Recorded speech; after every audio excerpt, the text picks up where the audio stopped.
Today we're going to be making beef burrito bowls. This bowl is 100% beef and 100% bowl. During the crystallization process, the beef will shrink, so pack it pretty thick.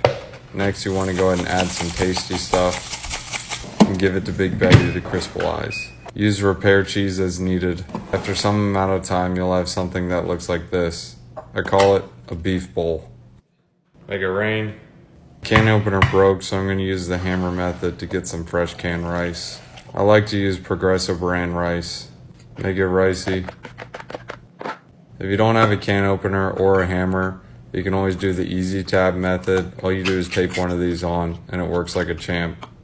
Some vegetable water, more vegetable water, some cow water, some red water, some more red water, more vegetable water, and some beef. I call it a beef burrito bowl.